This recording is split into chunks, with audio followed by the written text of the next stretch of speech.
안녕하세요. 항상 채널 잘 보고 있는 중년의 여성 시청자입니다. 적적할 때나 무료할 때 채널의 영상들을 틀어놓고 사연을 들으며 함께 웃기도 하고 울기도 하며 시간을 보내곤 하는데요.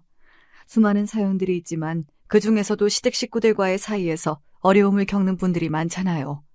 저도 비슷한 처지였기에 그런 사연들에 공감이 많이 되었습니다. 인생이 순탄하게만 흘러온 사람이 더 드물겠지만 제 인생에는 참 굴곡이 많았어요.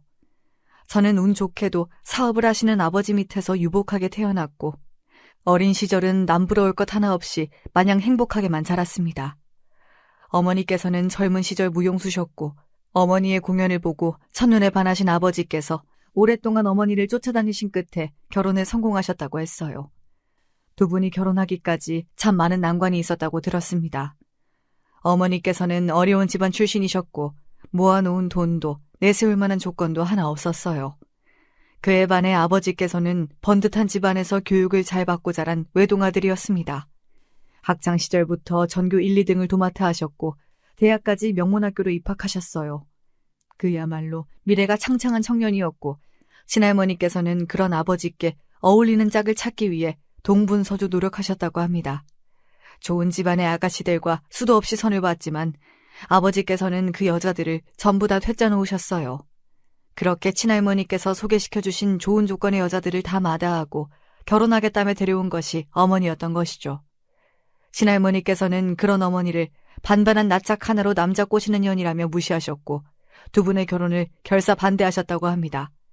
그러나 아버지께서는 어머니가 아니면 절대 결혼을 하지 않겠다 못을 박았고 결국 아버지의 고집에 못 이기신 친할머니께서 백기를 드시면서 두 분은 부부가 되셨어요. 결혼 후로 아버지는 사업을 시작하셨고 어머니는 무용수일을 그만두시고 집에서 아버지를 내조하기 시작했습니다. 두 분은 저와 언니, 딸 둘을 낳고 알콩달콩 행복하게 사셨어요. 물론 친할머님께서는 여전히 어머니를 눈의 가시처럼 여기셨습니다. 친할머니께서 어머니를 탐탁치 않아 하신 데에는 아들을 낳지 못했다는 사실도 컸어요. 친할머니께서는 언제나 남자가 있어야 집안의 기둥이 바로 선다며 무조건 아들을 낳아야 한다 어머니를 질책하셨습니다. 그러나 어머니께서는 저를 낳으신 후로 자궁이 약해져 임신을 하시지 못하는 몸이 되었고 친할머니께서는 그 뒤로 저희 가족과 거의 연을 끊다시피 하며 지내셨어요. 비록 시댁 식구들에게는 인정받지 못했지만 저희 아버지와 어머니 사이는 아주 돈독했습니다. 저희 가족은 정말 화목하고 다정한 가족이었어요. 제 어린 시절을 떠올리면 참 행복했던 기억들 뿐입니다. 사업으로 눈코 뜰 새 없이 바쁘셨던 아버지께서는 언제나 새벽부터 나가 밤늦게 들어오시면서도 저와 언니의 입학식, 졸업식 등 학교 행사에는 빠지지 않고 참석하셨어요. 어머니께서는 그런 아버지를 지극정성으로 내조하셨고 언제나 저희에게 다정하고 인자하신 분이었습니다. 저와 2살 터울의 언니는 어머니를 쏙 빼닮아 어렸을 적부터 예쁜 외모를 자랑했어요. 전해 들은 얘기로는 처음 태어났을 때부터 무슨 신생아가 이렇게 또렷하고 예쁘게 생겼냐며 병원 간호사들마저 요란하게 난리를 떨었다고 했습니다. 흰 피부에 커다란 눈, 똑 떨어진 버선 코에 가지런한 치아까지. 제가 봐도 언니는 배우처럼 예뻤어요. 그에 반해 저는 어머니보다는 아버지를 닮아 어두운 피부에 쌍꺼풀 없는 작은 눈을 가지고 태어나 언니와 닮은 구석이 전혀 없었습니다. 어렸을 적 학교 친구들은 그런 저를 놀리고는 했어요. 너희 언니랑 엄마는 예쁘던데 너는 어디서 주워온 아이 아니냐고요. 나이를 먹을 대로 먹은 지금은 그런 말 따위 한 귀로 듣고 한 귀로 흘릴 수 있게 되었지만 당시에는 어린 마음에 그런 말들이 큰 상처가 되었습니다. 가족들을 원망하기도 했어요. 저를 이렇게 못생기게 낳아준 어머니도 밉고 나와는 다르게 예쁘장한 인형 같은 언니도 밉고 비교적 못난 외모를 물려주신 아버지도 원망스럽고 점점 나이가 들수록 언니와 저의 외모는 차이가 심해지기 시작했고 저는 예쁜 언니에게 열등감을 심하게 느꼈어요.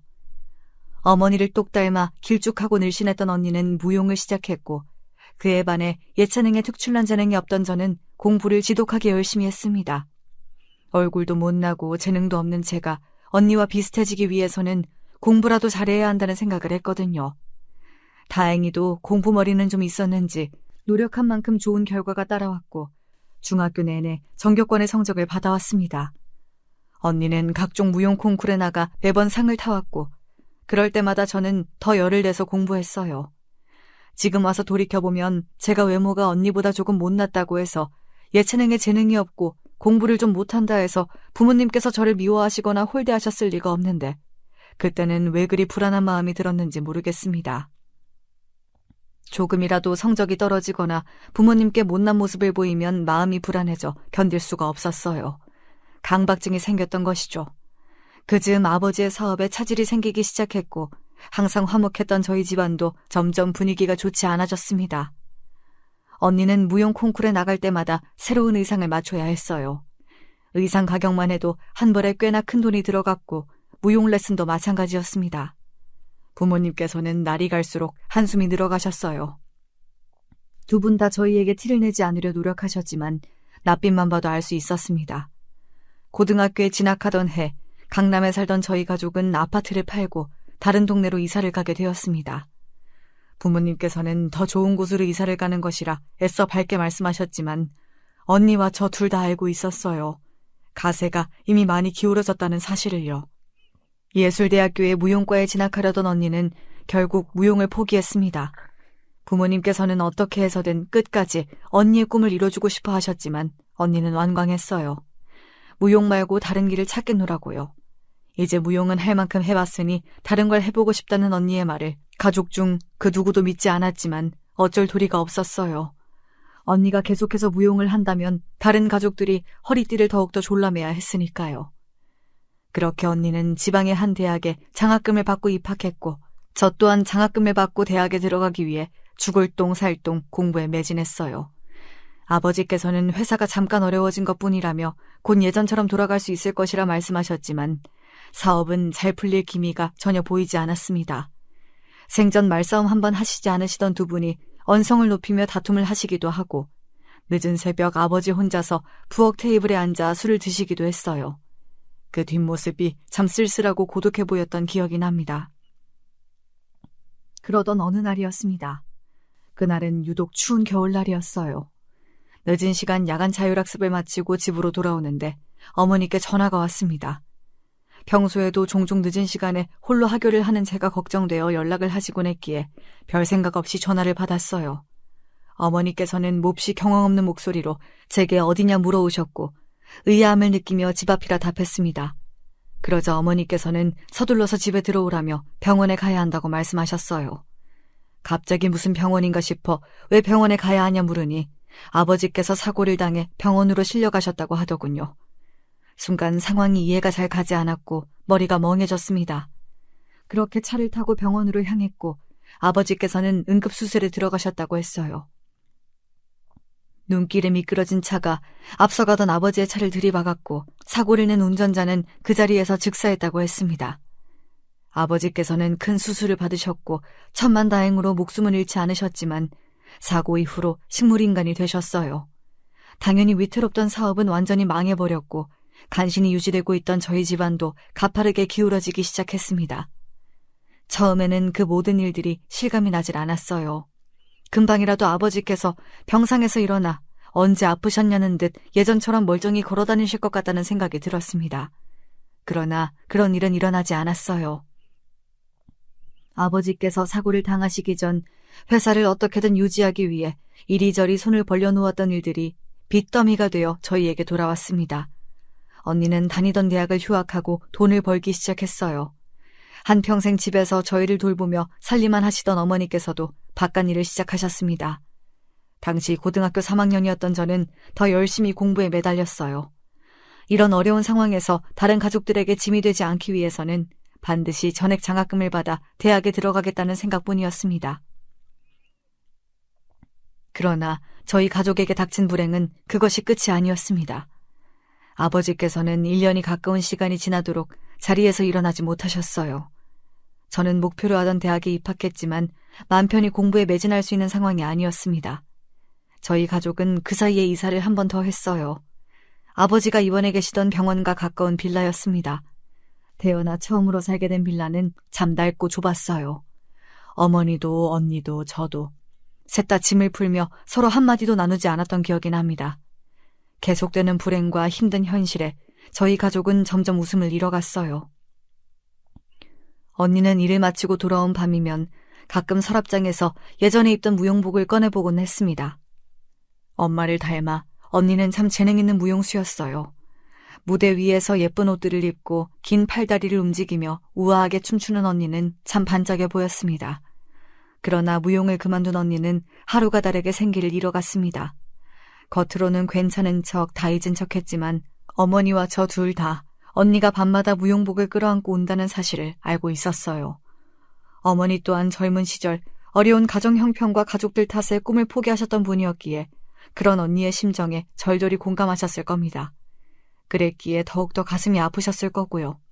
그렇지만 아무리 가슴이 아프다 한들 현실의 벽은 높았고 빚은 갚아도 끝이 없었습니다. 아버지께서는 깨어날 기미가 보이지 않았고 그래도 항상 저와 언니를 긍정적으로 다독여주시려 노력하던 어머니께서도 한계에 다다르신 것처럼 느껴졌습니다. 어머니께서 저와 언니에게는 전혀 말씀을 하시지 않으셨기에 모르고 있었는데 아버지께서 사고를 당하신 이후로 친할머니께서 계속해서 어머니를 괴롭혀 오셨다고 했어요. 내가 너 남편 잡아먹을 년인 줄 알았다. 너 때문에 불쌍한 우리 아들이 저렇게 된 거다.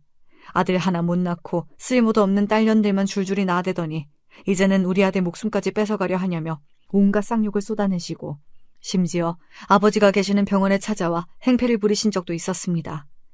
저 괴물 같은 년한테 우리 아들을 맡겼다가는 이대로 장례 치르게 생겼으니 본인이 데려가시겠다며 난리를 피우는 통에 병원이 뒤집어졌었다고 하더라고요. 그 과정에서 머리채도 뜯기고 뺨도 맞고 오죽하면 간호사들이 달려들어 말릴 정도였다고 했으니 아무리 피는 물보다 진하다지만 저는 친할머니께 아무런 애정도 존경심도 가지지 못했습니다. 제 눈앞에서 어머니께 그런 식으로 폐악질을 하시는 모습을 봤다면 참지 못하고 소리를 질렀을지도 모르겠습니다. 애초에 친할머니께서도 쓸모도 없는 딸년들이라며 저와 언니를 그다지 좋아하시지 않으셨어요. 친할머니 눈에는 저희 자매와 어머니가 본인의 소중한 외동아들을 뺏어간 잡년들 정도로밖에 보이시지 않았던 모양입니다. 그렇지 않아도 힘든 상황에 친할머니의 폐악질까지 더해지니 어머니는 날이 갈수록 피폐해져 가셨어요. 고왔던 피부는 푸석푸석해지고 잘 관리되었던 결 좋은 머릿결은 수분을 잃은 지 오래였습니다. 보기 좋았던 미소와 언제나 기품이 흘러넘쳤던 태도도 다 옛말이었어요. 예쁘장하기로 유명했던 언니도 외모를 가꿀 겨를이 없다 보니 평범한 여자처럼 변해가더군요. 그 즈음 언니는 살기 힘들다, 다 포기하고 싶다, 옛날로 돌아가고 싶다. 그런 말들을 자주 했던 것 같아요. 그때는 그게 그저 습관처럼 하는 말이라고 생각했습니다. 주변 사람들을 돌보기에는 저도 너무나 지쳐 있었고 그런 부정적인 말들을 듣는 것 자체가 힘들었기에 애써 모른 척했던 것일지도 모르겠어요. 아버지께서 쓰러지신 지 2년이 흘러가던 어느 겨울날 언니는 저희 가족의 곁을 영원히 떠나버렸습니다. 언니가 다니던 회사 건물 옥상에서 몸을 던졌어요. 병원으로 실려가 보지도 못하고 그대로 눈을 감았습니다. 언니는 유서 한 장 남겨놓지 않고 세상을 떠났어요. 어머니께서는 실신할 때까지 우시다 깨어나시면 또 울고 실신하기를 반복하셨습니다. 언니와 생전 마지막으로 나눴던 대화는 아주 평범한 말이었어요. 오늘도 야근하냐, 저녁은 먹었냐, 이번 주말에는 오랜만에 외식하러 나가자, 언니가 좋아하는 생선을 먹으러 가자 말했고 언니는 좋다고 답했습니다. 그렇게 저와 아무렇지도 않게 대화를 나눠놓고 그날 밤 회사 건물에서 그런 선택을 한 거예요. 참 믿기지가 않더군요. 왜 그래야만 했을까? 뭐가 그렇게 힘들었을까? 그래도 언니 곁에는 저와 어머니가 남아있는데 남은 가족들은 어떤 심정으로 살아가라고, 어떻게 버티라고. 언니가 너무나 원망스럽고 미웠어요. 어렸을 적부터 언니는 언제나 제게 동경의 대상이었습니다. 어린 제 눈에 언니는 항상 예쁘고 사랑스럽고 멋있고 자랑스러운 사람이었어요. 그래서 그런 언니를 질투하고 열등감을 느꼈는지도 모르겠습니다. 언제나 죽을 만큼 공부를 열심히 했던 것도 전부 언니와 비교해서 더 못난 사람이 되고 싶지 않다는 생각 때문이었어요. 집안이 기울어지며 언니가 무용을 하지 못하게 되었을 때 안타깝긴 했지만 저는 솔직히 언니의 심정에 깊게 공감하지는 못했습니다. 세상에는 무용 말고도 다른 길이 많고 제가 생각하는 언니는 다른 일들도 전부 잘해낼 것 같은 팔방미인이었거든요. 그래서 무용을 그만둔 언니가 그렇게까지 비참한 마음으로 지내고 있으리라고는 생각조차 하지 못했습니다. 힘들다, 그만두고 싶다, 포기하고 싶다. 습관처럼 했던 말들도 그저 아무 생각 없이 뱉어내는 것들이라고만 생각했어요. 남들도 다 이 정도는 힘들게 산다고 생각했습니다. 장례식장에서 언니의 영정사진을 바라보고 있자니 마음이 복잡했습니다. 어머니는 주위 사람들이 모두 걱정할 만큼 정말 쉬지 않고 우셨어요. 옆에서 하루 종일 곡소리를 듣고 있으니 오히려 저는 눈물 한 방울 나지 않았습니다. 솔직히 말하자면 당시에는 언니가 제 곁을 떠나서 슬픈 마음보다는 원망스러운 마음이 컸던 것 같아요. 너무 무책임하다는 생각이 들었습니다. 아무리 힘들고 괴로워도 어떻게 그런 선택을 할 수가 있는지, 본인이 떠나고 나면 남의 가족들의 심정은 전혀 생각을 하지 못했던 건지, 어머니께서는 언니가 쓰던 물건을 정리하지 못하게 하셨어요. 언니가 무용 콩쿠르에 나갈 때 입던 옷들을 전부 꺼내놓고 방에 걸어놓으셨습니다. 전 그런 모습을 보기가 너무나 불편했어요. 언니가 그립고 보고 싶은 마음은 저 또한 마찬가지였지만 어머니께서 언니의 흔적을 붙잡고 놓지 못하시는 모습을 볼 때마다 가슴 한구석이 너무 아리더라고요. 언니가 세상을 떠난 뒤로 어머니는 더더욱 폐인처럼 변하셨습니다. 일도 전부 그만두시고 하루 종일 병원에서 의식 없는 아버지 곁을 지키셨어요. 어머니께서는 아버지의 침대 앞에 앉아 옛날 이야기를 자주 하셨습니다. 언니가 무용 콩쿠르에 나가 상을 타왔던 일들, 제가 중간고사에서 전교 1등을 해 당당히 시험지를 들고 왔던 날, 가족 모두가 함께 놀이공원에 놀러갔던 기억, 그런 모습을 보고 있자니 마음이 너무나 아프면서 답답했어요. 아버지께서는 언니가 본인보다 먼저 세상을 떠났다는 사실조차 알지 못하고 계시는데, 어머니께서 일을 그만두시면서 저희 가족의 가장은 제가 되었습니다. 불행 중 다행으로 저는 대학을 졸업하자마자 취업을 했어요. 벌이가 그닥 좋은 편은 아니었지만 당장 일할 수 있는 곳을 찾다 보니 선택할 수 있는 곳이 많지 않았습니다. 어머니께서는 그 무렵부터 몹시 심약해지셨고 자주 아프시기 시작했어요. 그럴수록 전 더 단단해져야만 했고 어린 나이에 사회생활을 하다 보니 이리 치이고 저리 치여 점점 무뎌져 갔습니다. 남편과 만나게 된 것이 그 즈음이었어요. 남편은 저희 회사 거래처의 직원이었습니다. 오며 가며 얼굴을 몇 번 마주하니 자연스레 안면을 트게 되었고 가벼운 인사 정도를 나누는 사이였어요. 솔직히 말해서 저는 남편에게 이성적인 관심이 전혀 없었습니다. 남편뿐만 아니라 남자의 관심이 아예 없었어요. 한가롭게 연애하며 개인 시간을 가질 처지가 아니었거든요. 스스로도 딱히 연애하고자 하는 마음이 없기도 했고요. 그런 제가 남편과 결혼하게 된 계기는 단순했어요. 남편은 안정적인 직장을 가지고 있었고 저에게 먼저 호감을 표시했고 제 어려운 집안 사정을 다 알면서도 저와 결혼하기를 원했습니다. 이리저리 따질 것도 없었고 언젠가 결혼은 해야겠다 막연히 생각하며 살아왔기에 적당한 나이에 적당한 사람을 잘 만났다 생각했어요. 남편은 위로 누나가 셋인 막내 아들이었는데 누나들은 모두 결혼에 독립했고 혼자서 시어머니를 모시고 살고 있었어요. 시아버지께서는 남편이 고등학생이었던 시절 병마로 돌아가셨다고 했습니다. 이야기만 들어도 시어머니께서 남편을 끔찍이 아끼시겠다 싶었는데 정확히 예상했던 대로였어요. 남편은 누나 셋의 막내 아들로 태어나 어렸을 적부터 애지중지 왕자님 취급을 받으며 자랐고 시어머니께서는 저희 친할머니처럼 딸보다는 아들이라는 생각을 가지신 분이었습니다. 아들을 낳기 위해 자식을 넷이나 낳으셨고 차별을 많이 하며 키우셨던 모양이더라고요. 처음 인사를 드리기 위해 시댁에 찾아갔는데 시누이들이 한 명도 오지 않았길래 남편에게 이유를 물으니 남편은 누나들이 모두 시어머니와 인연을 끊은 지 오래라고 했습니다. 자세한 사연은 모르겠으나 딸들이 모두 어머니를 외면할 정도면 지독하게 차별을 하셨겠구나 싶었어요. 저도 어렸을 적부터 친할머니께서 어머니를 구박하시는 모습을 보며 자랐고 아들이 아닌 딸이라며 면전에서 면박을 당한 적도 있었으니 대충 어떤 느낌이겠거니 예상이 갔습니다. 처음 만나뵌 시어머니께서는 친할머니와 정말 판박이 그 자체였어요. 세상에 그렇게 목소리 크고 상식이 안 통하는 사람이 둘이나 있을 줄은 정말 몰랐습니다. 시어머니께서는 처음 만난 제게 돈은 얼마나 버냐, 집은 있냐, 모아놓은 돈은 있냐, 부모님은 뭐 하시냐, 애는 잘 낳을 수 있냐, 몸은 건강하냐 등등 질문 폭탄을 쏟아내더니 우리 아들이 얼마나 멋있고 대단한지 일장연설을 하시며 자랑을 하시기 시작했습니다. 본인 아들이라 그런 것이 아니라 어디 가서 이런 남자 못 찾는다. 100점 만점에 만점을 줘도 모자란 남편감이다. 아들이 하도 좋다고 졸라대서 어쩔 수 없이 허락해 준 거지. 솔직히 우리 아들이 너무 아깝다며 끝도 없이 자랑질을 하시는데 귀가 먹먹할 정도였어요.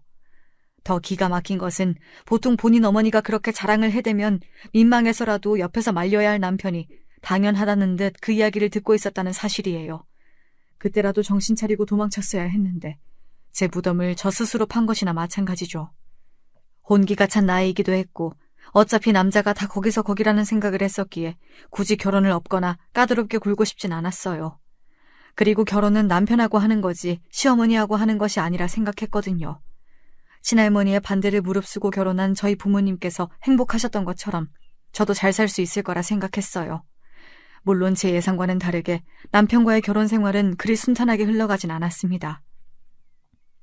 일단 저희는 신혼생활을 시댁에서 시작했어요. 당연히 월세집이라도 구해 독립을 할 줄 알았던 남편은 일단 시댁에서 지내다 적당한 집이 생기면 나오자는 황당한 제안을 해왔습니다. 시집살이를 하고 싶은 마음은 추호도 없었던 저는 완강하게 거절을 했지만 이런저런 상황에 부딪혀 결국 시댁으로 들어가게 되었어요. 가장 큰 문제는 시어머니의 건강이었습니다. 병약하신 시어머니께서 도저히 혼자 지낼 수가 없다며 억지를 부리셨거든요. 솔직히 말해서 시어머니께서는 그 시대 분치고는 기골도 장대하시고 몹시 건강해 보이시는 편이었어요. 목청도 정말 크고 어딜 가서 병약해 보인다는 말은 절대 듣지 않는 분이셨죠. 혼자 지내기에 전혀 무리가 없어 보이셨는데 계속해서 아이같이 떼를 쓰시니 정말 황당하기 짝이 없었어요. 그럴 거면 나도 우리 어머니 모시고 살겠다. 우리 어머니도 몸 병약하시다. 잔병 치료도 잦으시고 나 없으면 식사도 제대로 안 챙겨 드시는 분이다. 남편에게 얘기하니 남편은 그래도 어떻게 장모님을 모시고 사냐며 말도 안 되는 소리 하지 말라고 딱 잘라 거절하더군요.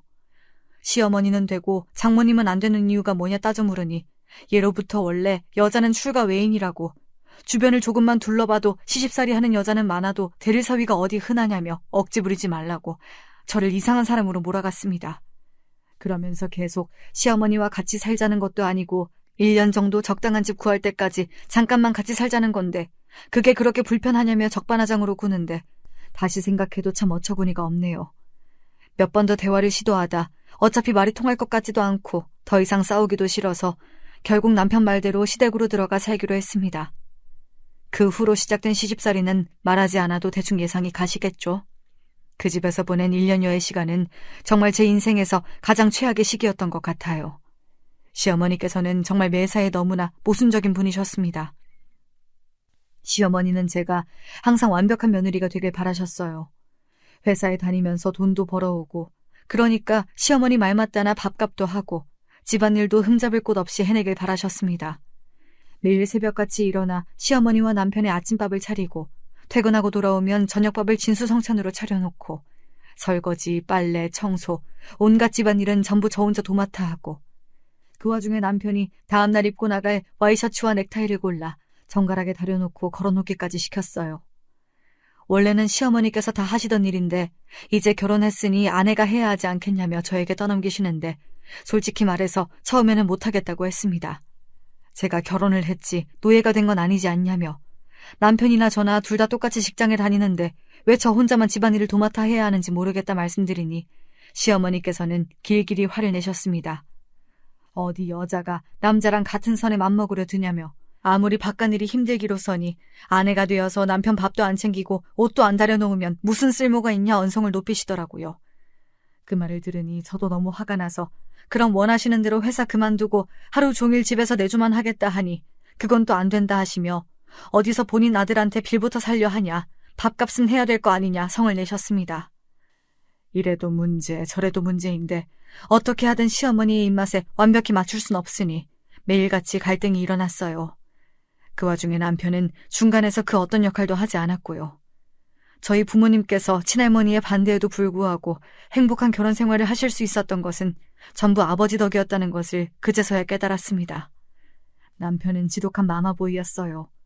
마마보이라는 단어 알고 계시나요?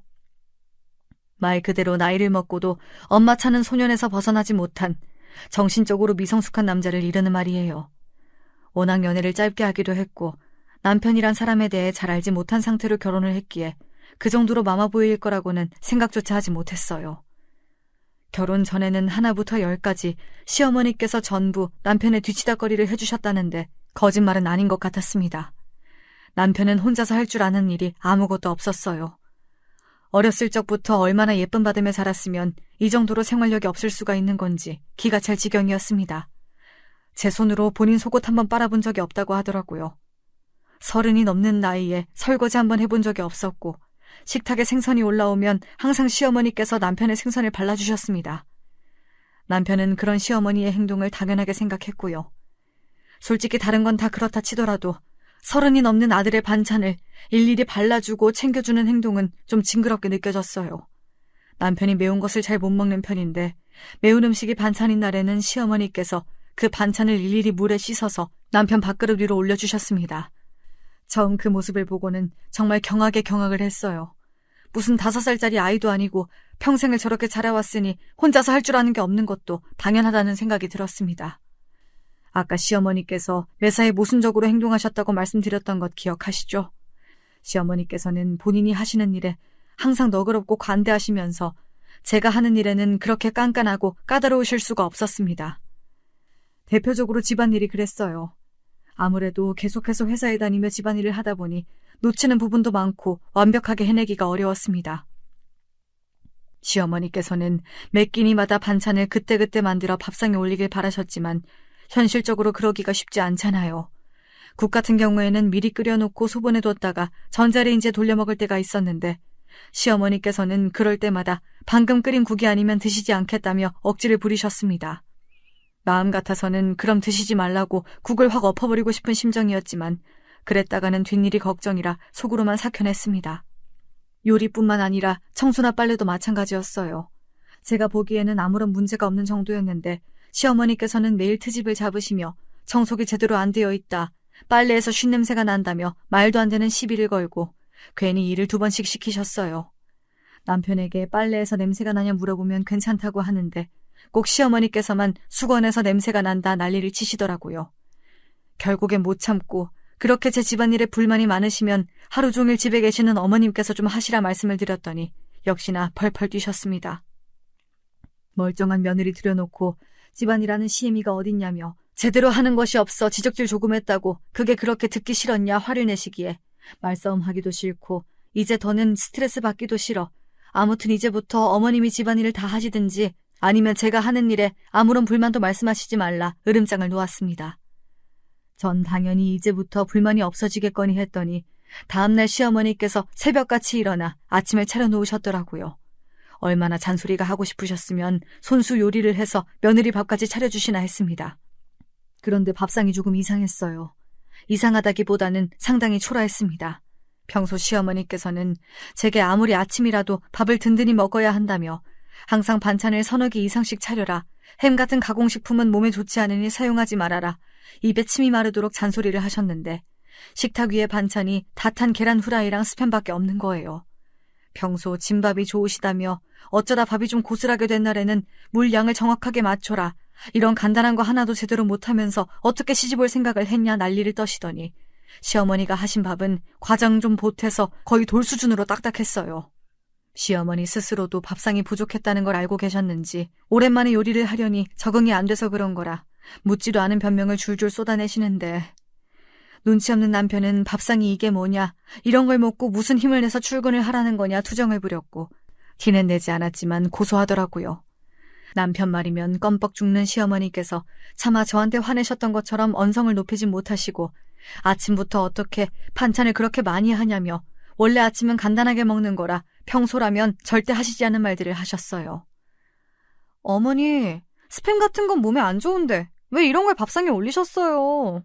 전 너무 짜서 못 먹겠네요.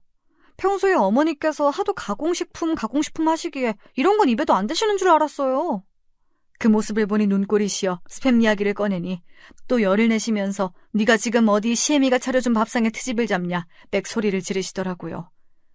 제가 못 먹어서 그런 게 아니라 이런 건 몸에 안 좋아서 그렇죠. 게다가 반찬이 2개가 다잖아요. 이 사람 국 없으면 밥 안 먹는 거 모르세요? 이거 먹고 어디 회사 가서 힘이나 쓰겠어요? 남편 얘기를 꺼내니 시어머니께서는 또 입을 꼭 다무셨습니다. 그 모습을 보니 어찌나 속이 시원하던지요.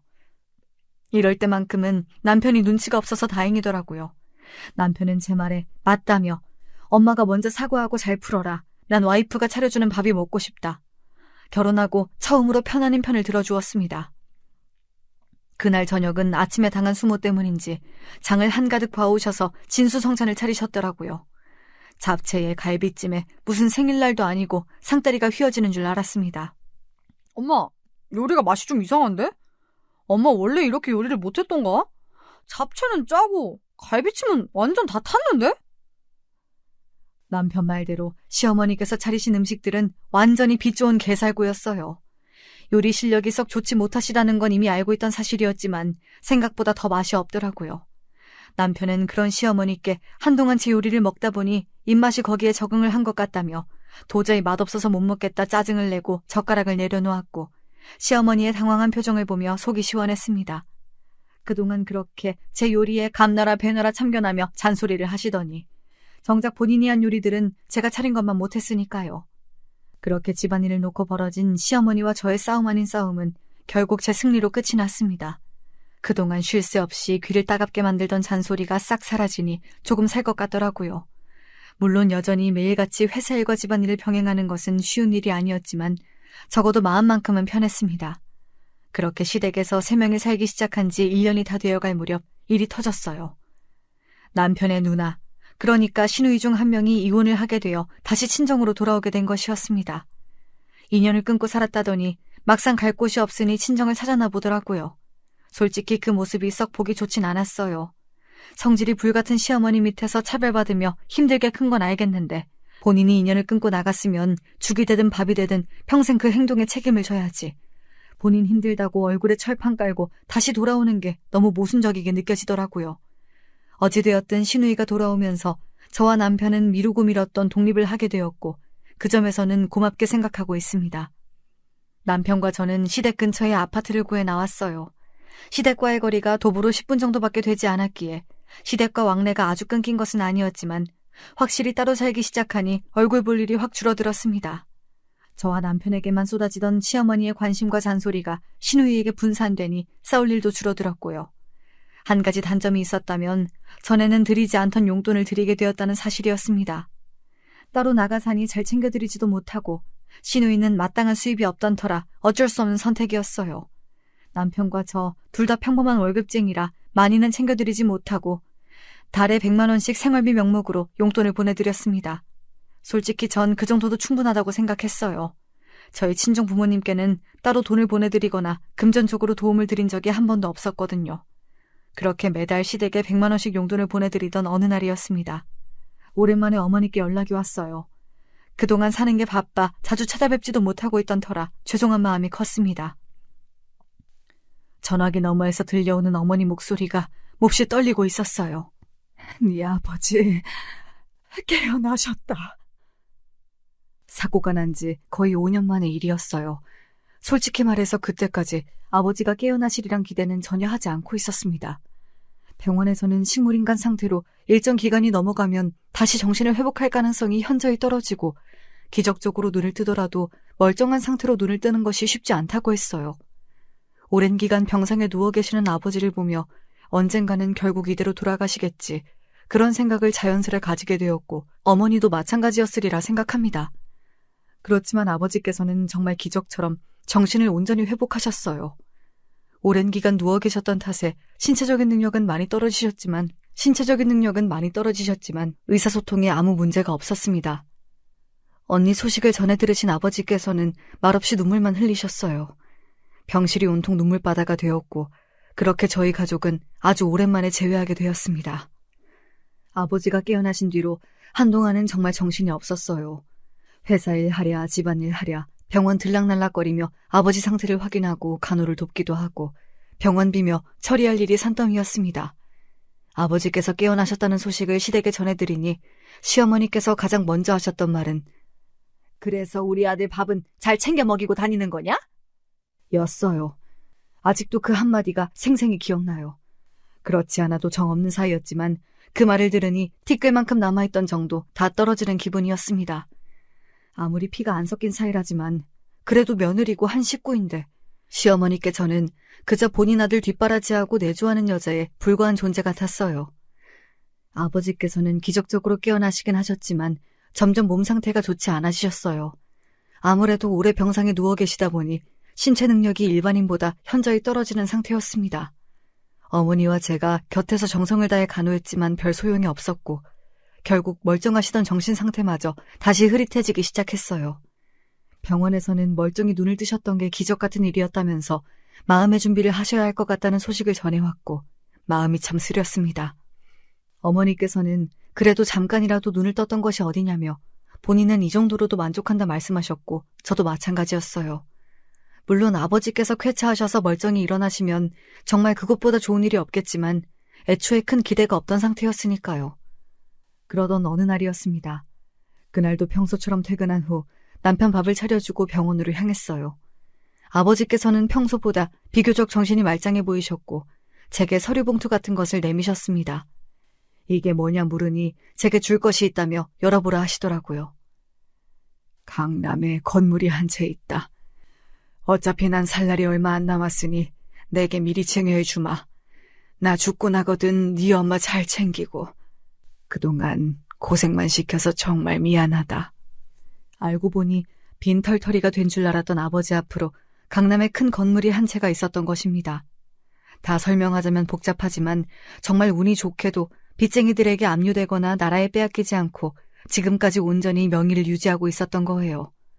저와 어머니 그리고 언니가 뼈 빠지게 일해 빚을 다 갚은 탓도 컸습니다. 그 서류들을 보는데 정말 믿기지가 않더라고요. 몹시 당황스럽기도 하고 너무나 감사한 마음이었지만 그와 동시에 든 생각은 이 사실을 남편과 시댁 식구들에게 알려야 하나 말아야 하나 하는 고민이었습니다.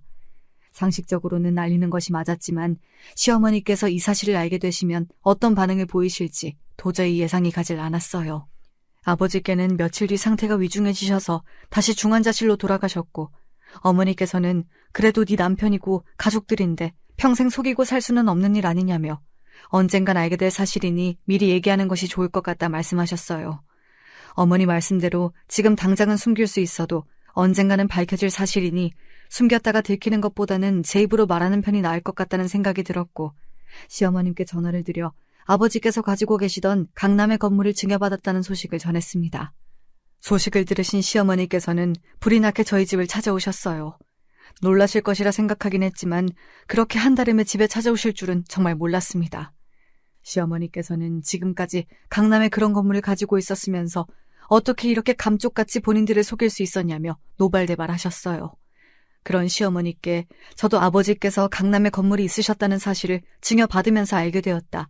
알면서도 속인 게 아니다 말씀드렸지만 시어머니께서는 제 말을 귓등으로 들으시는 듯 했습니다. 강남 건물이면 월세만 해도 장난이 아니겠네. 그동안 속인 게 괘씸해서라도 돈을 더 받아야겠으니 앞으로 한 달에 500만 원씩 보내라. 시어머니께서는 마치 제게 돈을 맡겨놓기라도 하셨다는 듯 당당하게 용돈을 요구하셨어요. 그것도 한 달에 500만 원이라는 거금을요.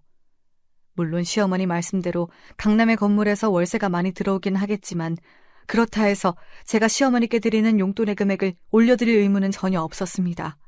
애초에 시어머니께서 왜 이렇게까지 지금껏 속았다며 억울해하시고 당당하게 돈을 요구하시는 건지 이해가 가질 않았어요. 시어머니께서는 지금껏 저를 가족은커녕 거의 밥해주고 빨래하고 청소하는 가정부 마냥 대하셨고 아버지께서 깨어나셨다는 소식을 전해드렸을 때 가장 먼저 하셨던 말이 남편 걱정이었습니다. 그것 말고도 지금껏 제가 시어머니께 당했던 수모를 생각하면 하루 종일 얘기해도 모자랄 정도예요.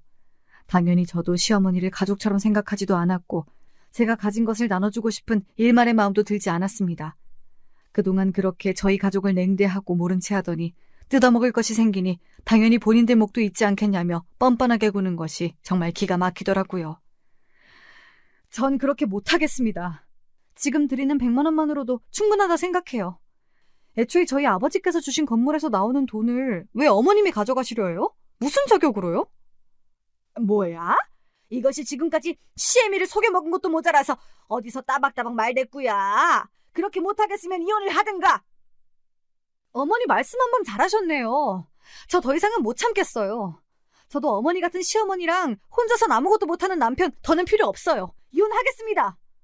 이혼 얘기를 꺼내면 제가 빌빌 길 줄이라도 아셨는지 시어머니께서는 눈에 띄게 당혹스러운 반응이셨어요.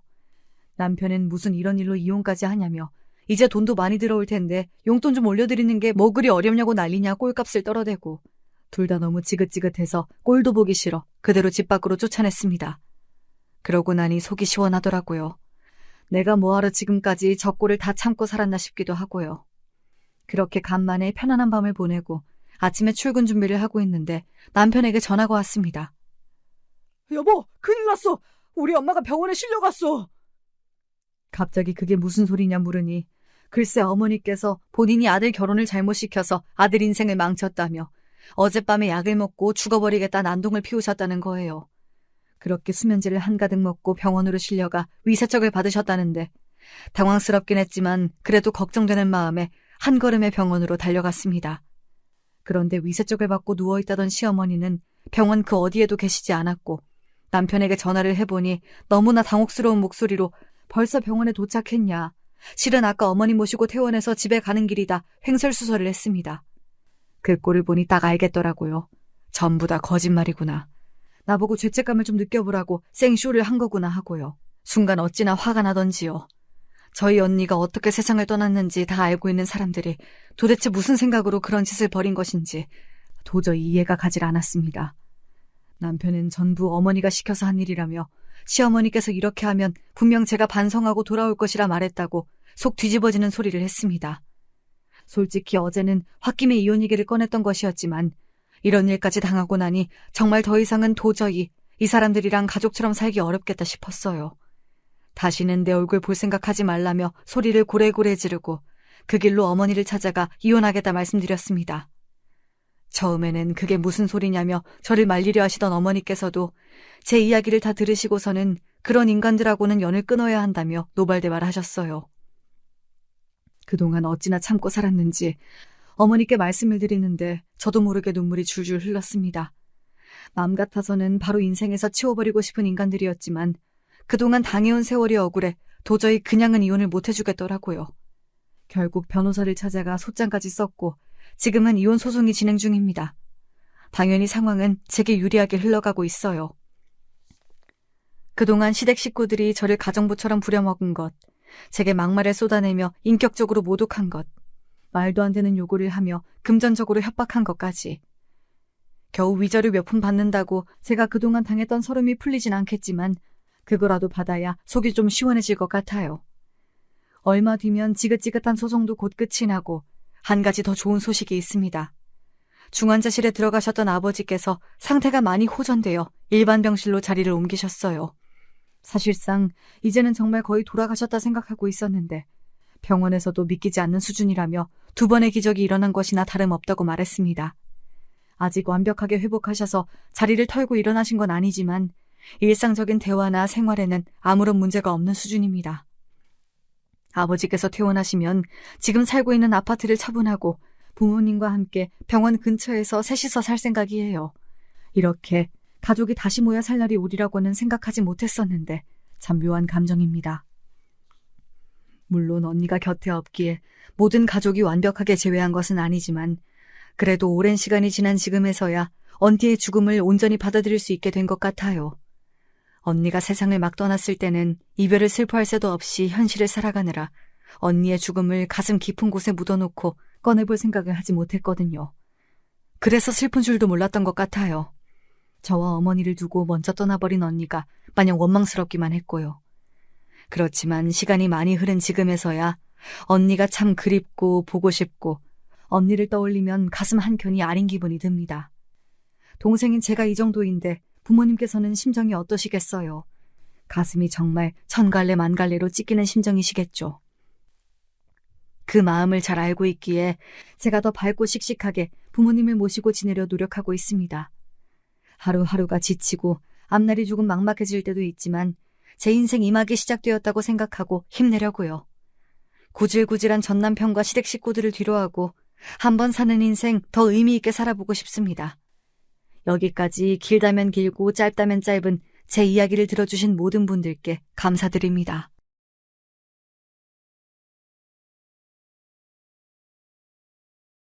안녕하세요. 하루하루 죽는 심정으로 견디다가 이제 겨우 살구멍을 찾은 40대 여성입니다. 어디서부터 잘못된 건지 모르겠지만 저는 참으로 힘든 인생을 살아왔어요. 원체 유복하고 편하지 않던 삶인데 결혼으로 도망쳤다가 이런 벌을 받게 된 걸까요? 저는 어릴 때부터 결혼에 부정적인 부모님을 만나 꼭 결혼은 안 해도 된다는 소리를 입버릇처럼 듣고 자랐어요. 근데 전 청개구리라 듣기 싫었고요. 결혼 같은 거 그냥 하지 마. 네 아빠 같은 사람 만나 살면 인생이 지옥이고 엉망진창 되는 거야. 엄마, 그런 소리 좀 아빠 듣는 데서 하지 마. 왜 또 굳이 싸우려고 일을 벌여? 내가 틀린 소리 했어? 네 엄마 사는 거 봐라. 결혼만 안 했어도, 너만 안 태어났어도 이 궁상은 안 떨고 살았어. 뭐가 어쩌고 저째? 이 여자가 정말 당신 좋을 말할 때 입 안 다물어? 이런 분위기 안에 갇혀 있으니 제 정서가 좋을 리가 있나요? 하나밖에 없는 여동생은 더더욱 부정적인 가치관을 갖게 됐어요. 언니, 난 그냥 엄마 아빠 말 듣고 결혼 안 하려고. 결혼 안 하고 엄마 아빠한테 빌부터 살아야지. 본인들이 하지 말랬으니까 말 들을 거야. 과연 여동생과 저 둘 중 누가 더 부모에게 효도를 하는 자녀일지 모르겠어요. 저는 이런 바램들과 달리 결혼을 했답니다. 원래 결혼은 사기란 우스갯소리가 있지만 전 진짜 그런 상황 안에 있었던 것 같아요. 우리 집은 엄마만 혼자 계셔서 좀 적적하긴 하지만 그래도 아들들끼리 잘 뭉치거든. 자기는 자매만 있고 우리 집은 형제들만 있으니 이것도 참 신기한 우연이다. 그치? 그러게 우리 엄마도 아들 생긴다고 좋아하시더라. 옛날부터 아들 타령에 한이 맺힌 사람이거든. 어머니도 나 이뻐해 주시니까 좋아. 저희 어머니는 결혼 초반엔 저한테 특별히 바라는 게 없다고 하시더라고요. 그런데 딱 한 가지 종교 강요가 있었어요. 다른 거 다 필요 없고 난 네가 성당만 다녔으면 좋겠다. 그동안 종교 생활 아무것도 안 했으면 이번에 해보고 열심히 다니면 되지. 어머니, 전 그냥 이렇게 사는 게 좋아서요. 아직 어디 신을 믿고 그러고 싶진 않아요. 그래? 근데 난 우리 정훈이랑 네 시동생 평생 성당 다니며 키웠어요. 며느리도 같은 뜻으로 맞을 생각이었는데 네 마음이 편하길 기다려봐야지. 처음엔 이렇게 풀어주시는 듯 했지만 이건 제 큰 착각이었어요. 그리고 이때까지만 해도 엄마랑 아빠는 제가 시집 잘 갔다고 생각하셨답니다. 두 분이 이런 표현은 절대 하는 편이 아니고 여동생을 통해서 듣게 된 얘기예요. 엄마, 그래도 어디 가면 언니 자랑하고 다녀. 돈 있고 건물 있는 홀 시어머니는 시집 갔는데 이쁨 받고 편하게 산다고. 요즘 같은 세상에 서울 신혼집 40평대 얻는 며느리가 어디냐고 말이야. 와, 엄마가 내 칭찬을 다 하고 다니네. 그래, 난 옛날부터 엄마 아빠처럼 천원 한 장에 궁상 떨며 살기 싫었어. 난 완전히 다른 삶을 살 거야. 그거야 언니 마음인데 너무 그런 얘기 엄마한테 다 하지 마. 나까지 빨리 시집 가라고 한단 말이야. 이런 얘기가 나올 정도로 제 결혼 생활은 무던하게 흐르는 듯 했는데요.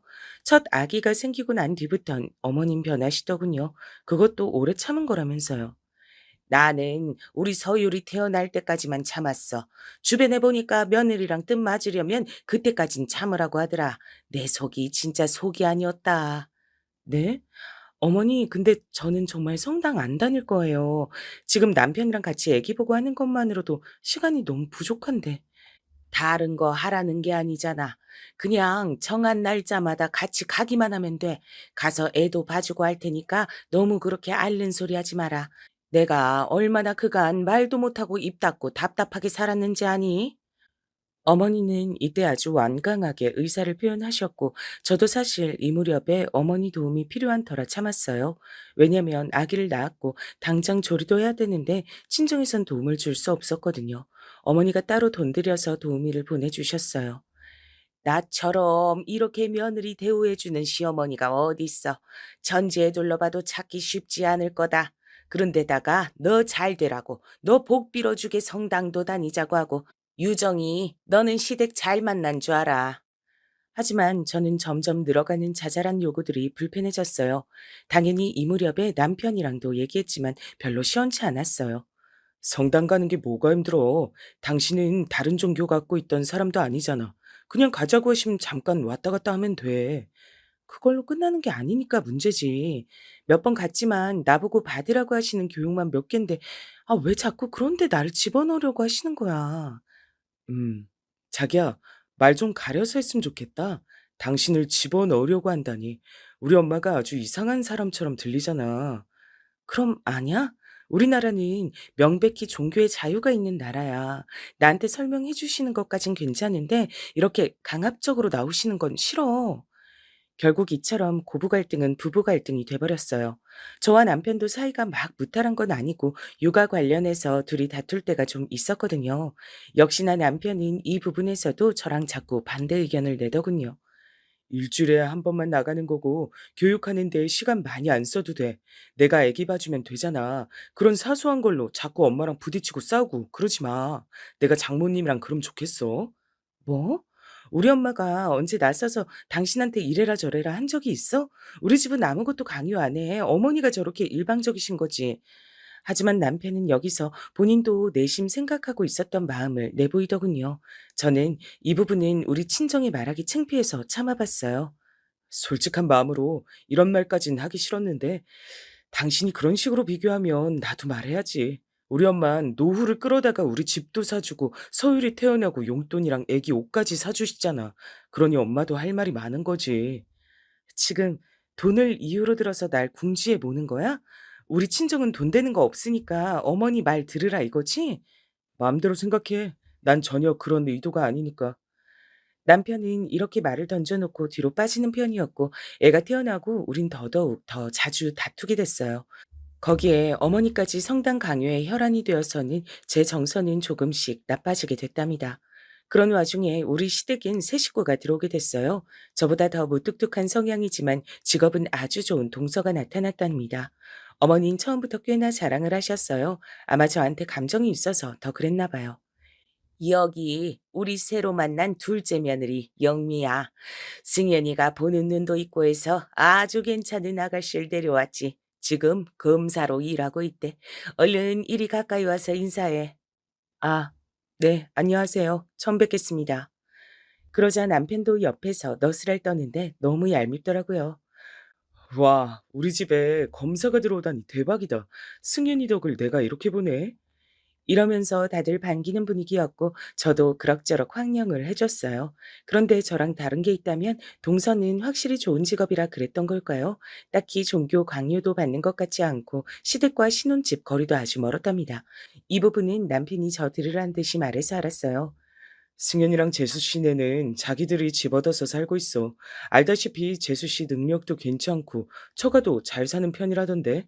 집은 남자만 왜 다 하냐면서 자기도 보태겠다고 했대. 아, 그래. 대단하네, 그래. 능력 있으면 그렇게 해서 사는 게 맞지. 이런 말을 하면서도 새삼 남편이 절 비꼬는 듯한 분위기에 져버린 것 같아서 속상하더군요. 남편은 제가 어머니랑 사이가 나빠지니 어째 점점 저한테도 빈정대기도 하고 묘하게 한숨을 쉬어대곤 했어요. 승현이 저 녀석 어릴 때부터 여자들 똑똑하게 잘 만나고 다니더니 장가도 제대로 잘 갔어. 막판은 저렇게 건실하고 집안 좋은 재수 씨를 들이네. 처가에서 그렇게 툭 하면 부르고 용돈도 주고 그런데. 얼씨구, 그런 당신도 어머니한테 용돈 받잖아. 장모님 용돈까지 추가로 더 받고 싶은 거야? 나 먹고 살 돈이 없으니까 그러지. 버는 돈 죄다 와이프한테 줘버리고 애기랑 와이프는 신나게 쓰고 난 내 용돈 20만 원으로 살잖아. 남편은 본인 급여 400에서 용돈 20을 엄청나게 탓하면서 짜증을 냈었거든요. 이 부분은 저도 할 말이 있는데 이 또한 무시당했어요. 월급 400에서 당신 용돈 20만 원인 게 누가 들으면 그 380을 마누라가 먹고 노느라 다 쓰는 줄 알겠다. 내 용돈은 5만 원도 안 돼. 지하철 타거나 커피값 간신히 내는 정도야. 지인들이랑 밖에서 밥 먹어 본 적도 없어. 당신만 희생해? 그니까 왜 엄마한테 나간다고 대들어가지고 일을 이렇게 만들어?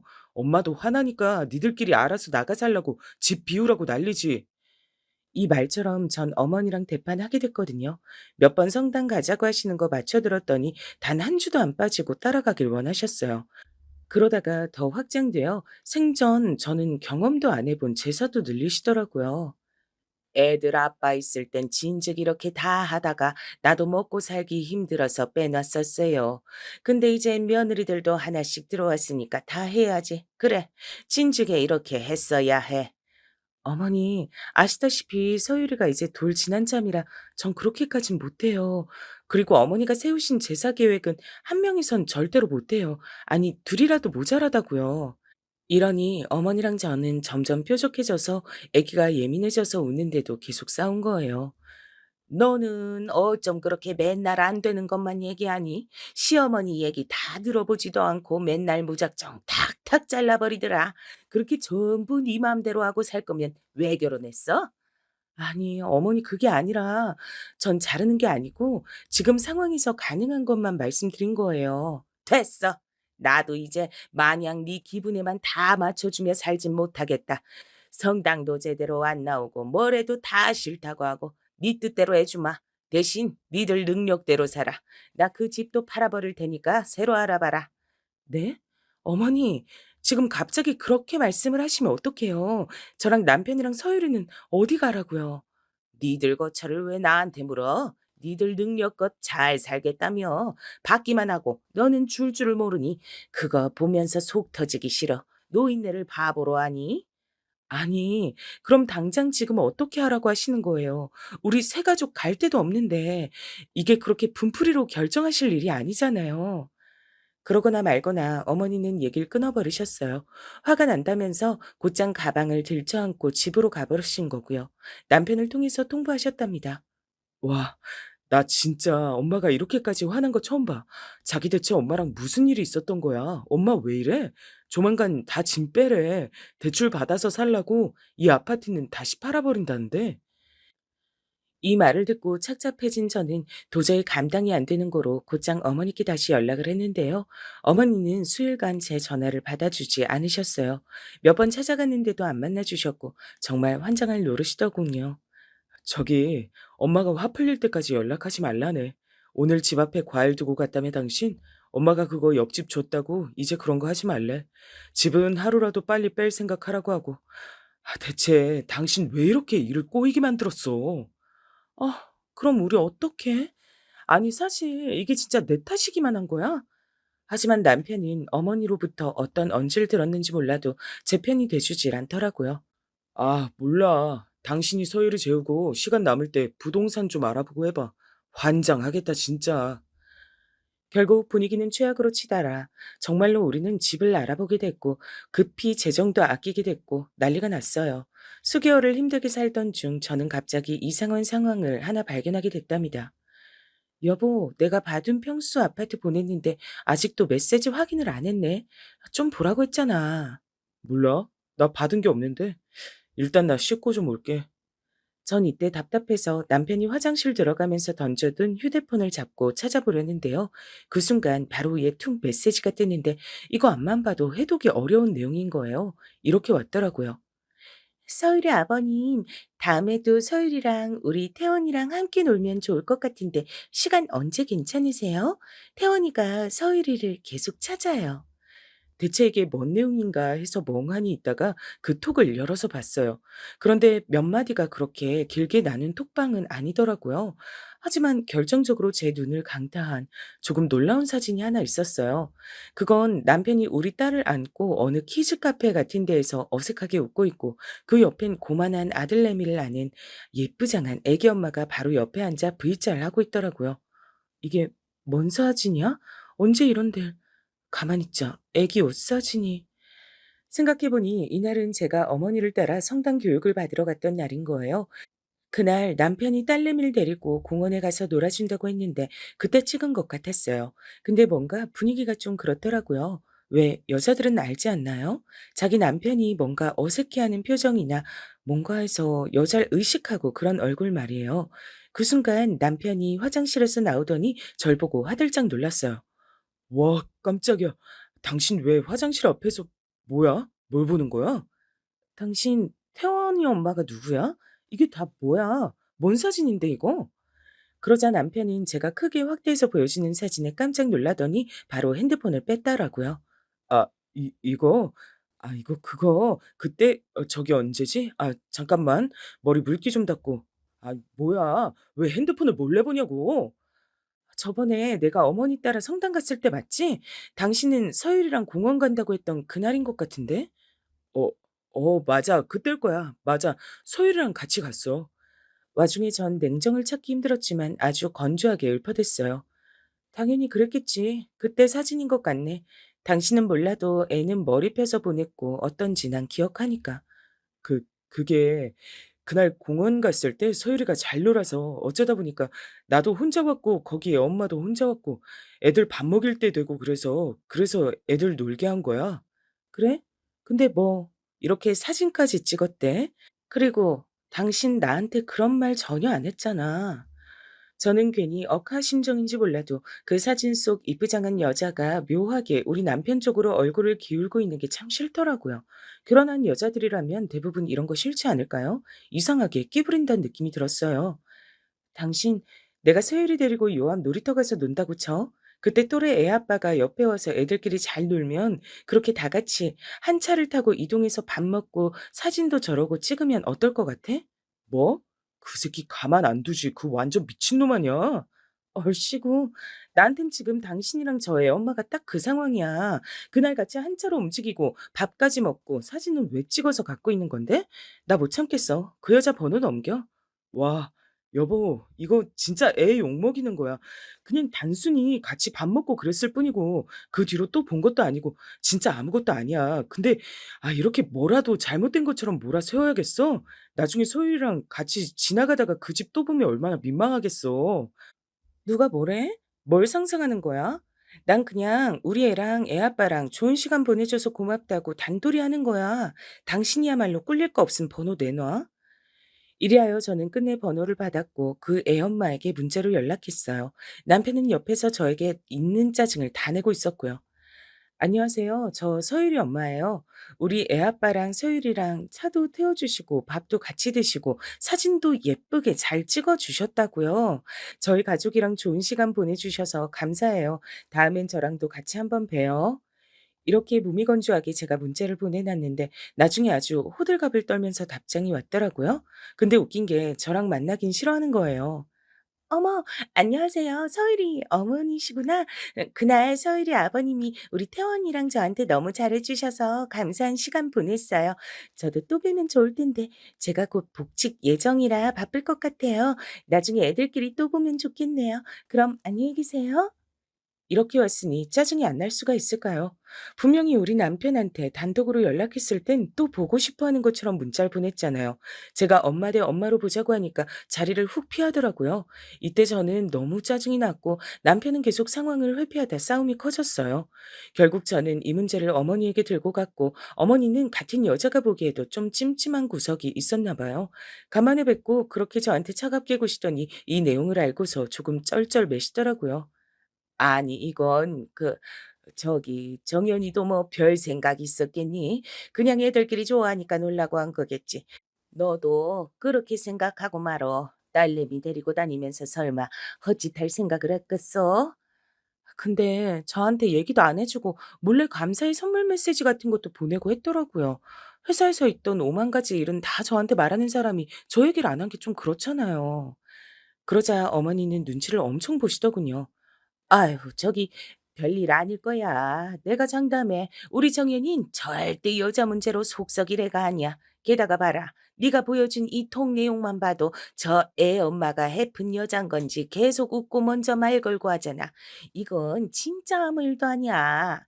그런 와중에 갑자기 이렇게 말씀을 하시더라고요. 나 안 그래도 지금 좀 심란하다. 승현이네도 안사네 만에 얘기 나오는데 너네까지 이러지 말고 좀 얌전히들 있어. 그리고 걔네 신경 쓰느라 아파트는 아무것도 진행한 거 없어. 그냥 거기들 살아. 싸우지들 말고. 네? 저희 아파트 내놓으신 게 아니었어요? 지금 다 말하긴 속 시끄럽고 일단은 그냥 그런 줄 알아. 싸우지 말고 잘 살라니까. 팔았으면 좋겠니 그럼? 어머닌 진짜로 팔려다 만 건지 아니면 저를 겁주려고 했던 건지 몰라도 말을 번복하셨어요. 좌우지간 아파트는 안 팔고 그냥 살게 됐다니 그건 그것대로 다행이나 동선의 일도 신경 쓰이게 됐어요. 마침 남편이 그날 저녁에 와서 충격적인 발표를 했습니다. 저기 승현이네 이혼한대. 뭐? 아니 둘이 신혼 아니야? 결혼한 지 얼마나 됐다고 그게 뭔 일이래? 모르겠어. 엄마도 쟤네 산 지도 얼마 안 됐는데 저렇게 집 빼고 판다고 아주 머리 아파해. 생각해보니 저런 상황이라서 어머니가 우리들 집까진 처분 안 하고 살게 하시나 싶었어요. 서방님네가 당장 집 팔고 갈라서니 어쩌니 하고 있고 우리 부부도 나름의 문제를 들고 찾아갔었으니까요. 아무튼 이 부분을 심란하게 생각하고 있다가 저는 제 코가 석자인 고로 신경을 못 쓰고 있었는데요. 당시 딸 건강 문제로 대학병원을 이제 막 다닌 참이었거든요.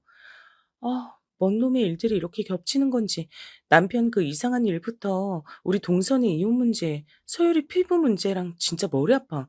이런데 내가 언제 복직을 하고 일할 수 있겠어. 이런 하소연은 역시 여동생에게밖에 할 수 없었고 얘는 이때부터 딴소리를 하더라고요. 언니 그렇게 결혼했다고 좋은 집 시집 갔다고 자부심 부리더니 쉽지 않지? 그러게 너무 일찍 자랑한다 싶더라. 결혼해서 사는 인생은 평생인데. 그래, 내가 잘못했다. 너도 결혼하란 소리 절대 안 할게. 내가 엄마랑 똑같은 소리를 하고 있을 줄이야. 넌 네 하고 싶은 거 하면 살아. 그나저나 언니네 동서부는 왜 이혼하신대? 직업도 좋고 돈도 많고. 아, 그래서 이혼하는 건가? 슬프네. 저는 이런 찝찝한 끝맺음으로 동생과 얘기를 나눈 다음 집에 와서도 마음이 안 편한 거예요. 연락해서 동서에게 슬쩍 상황을 물었는데 원체 안 친한 사이라 그런지 아주 딱딱하더라고요. 아, 네, 형님. 무슨 일로 연락하셨나 했어요. 네, 그렇게 일이 됐어요. 저번에 어머님 생신일로 문의 주셨을 때 저도 이거저거 한다고 했는데 아시겠지만 제가 이제 같이 준비할 상황이 못 돼서요. 암튼 그리 됐어요. 죄송합니다. 결국 동서는 자세한 사정은 끝내 말해주지 않은 채 아주 속전속결로 이혼을 하고 이 집에서 잊혀지게 됐답니다. 그 뒤로는 서방님도 집안 행사에 얼굴을 들이미지 않았고 어머니는 계속 시름시름 앓으셨죠. 아우 어쩜 인생사 마음대로 되는 게 없냐. 너무 힘들다 진짜. 우울해서 못 살겠네. 다들 아무도 보기 싫으니까 연락들 하지 마라. 어머니는 명절 때 저랑 동서랑 다 모여있던 모습이 생각나서인지 이후로 웬만한 행사들은 안 보자고 보류하시더군요. 하지만 그 와중에도 저한테 전화해서 그렇게 한풀을 하시고 자꾸 쓸데없는 요구들을 하시는 거예요. 정연이한테 잘해주고 살아야 된다. 내가 승연이 때문에 신경을 못 쓰고 있는데 우리 귀한 장남 집 내가 자주 들려보지도 못하고 있잖아. 얘 밥은 잘 챙겨 먹고 다니니? 네가 더 잘해 먹여야 돼. 어머니, 지금 서열을 챙기기만도 힘들어서 그럴 새가 없어요. 먹는 것도 잘해 먹고 있으니 걱정하지 않으셔도 돼요. 그렇게 몇 년이 흘러가고 딸 건강도 괜찮아졌고 전 복직해서 하루하루 보내고 있었어요. 하지만 이 사이 촘촘하게 껴있는 어머니의 히스테리를 받아들이느라 미치겠더라고요. 오는 길에 들러서 반찬 좀 가져가라. 어제 보낸 서유리 사진 보니까 옷을 왜 이렇게 춥게 입혀 다니냐. 너 그거 얼마나 번다고 애를 그렇게 대충 키워? 정연이도 먹고 살기 힘든데 제대로 내조하며 살아야지. 성당은 지난주에 왜 안 나왔어? 어머니는 아들 둘 장가 보냈다가 하나 돌아오고 나니 막판에 우울증이 생기신 건지 그걸 자꾸 저한테 해소하려고 하시더군요. 그게 너무 싫어 남편에게 얘기하고 싸우길 반복하다 보니 부부 사이는 굉장히 피로해졌어요. 그런데 이렇게 신경 쓸 게 많은 저를 두고 우리 남편은 뭐가 그렇게 힘들고 지쳤던 걸까요? 자기 말로는 이렇게 얘기하더군요. 당신이 계속 바쁘다고 하면서 날 혼자 두고 그랬으니까 나도 당신한테 불만 많았어. 내 잘못만 있는 거 아니라고.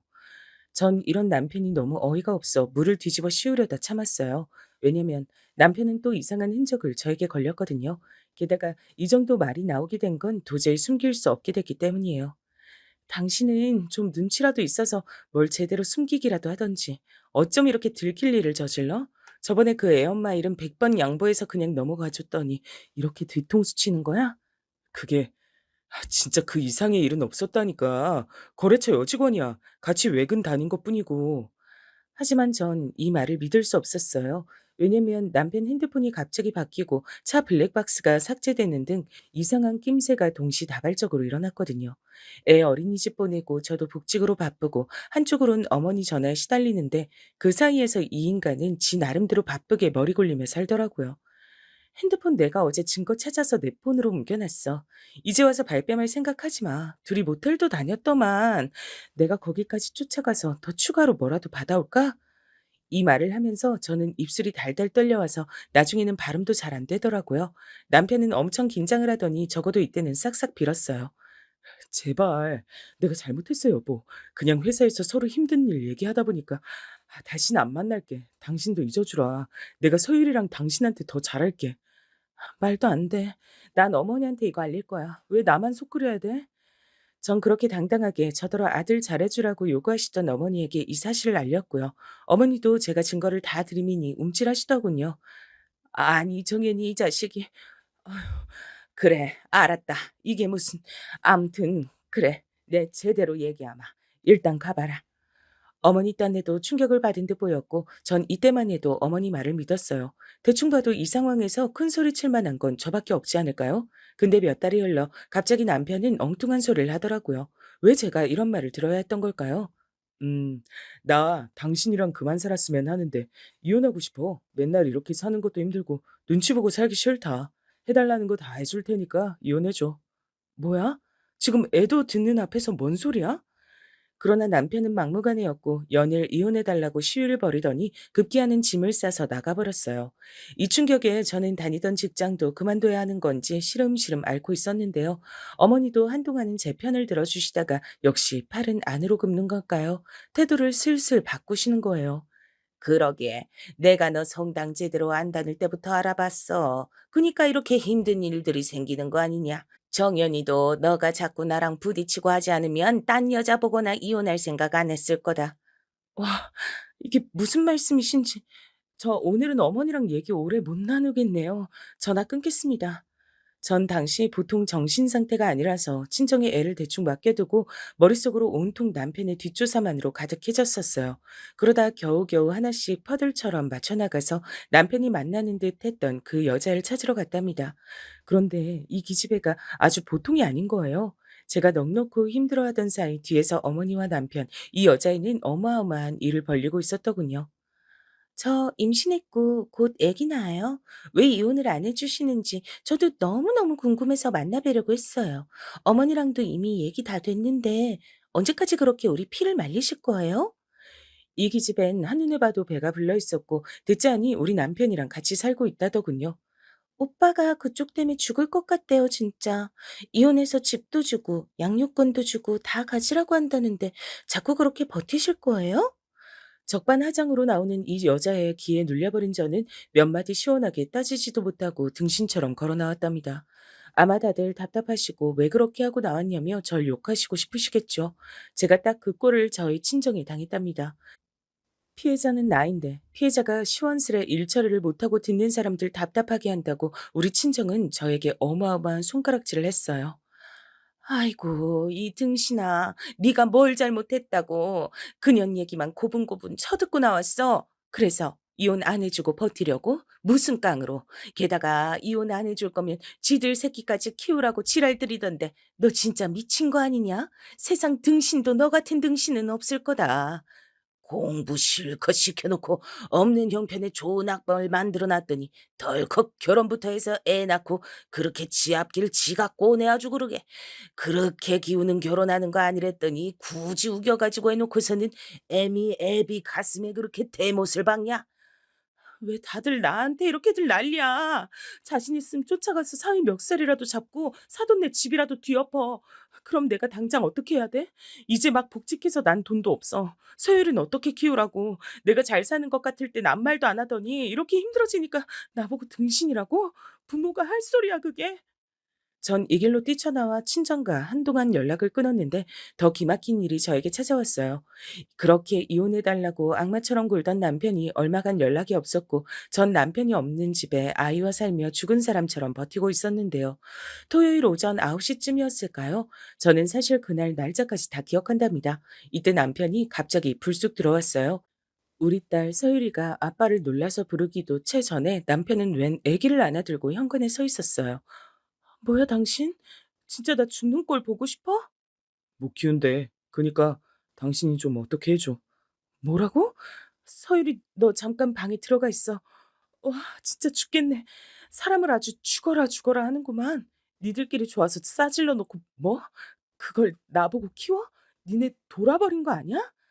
남편은 이때 눈이 완전히 맛이 가버려선 그 와중에도 제 탓을 하고 있었어요. 이게 집인지 생지옥인지 전 제 자신이 이제 너무 원망스러워졌어요. 네가 이혼을 안 해주니까 죽어도 자긴 상간녀로 못 살겠다잖아. 연락도 안 되고 못 만나고 있어 지금. 당신이 알아서 해줘.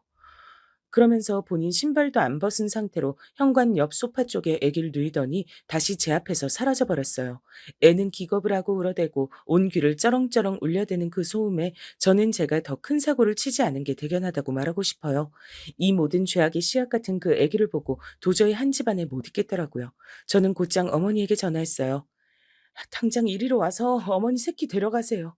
어머니 아들 새끼가 무슨 짓을 저질렀는지 눈으로 보시고 어머니가 쓰레기 치워가세요.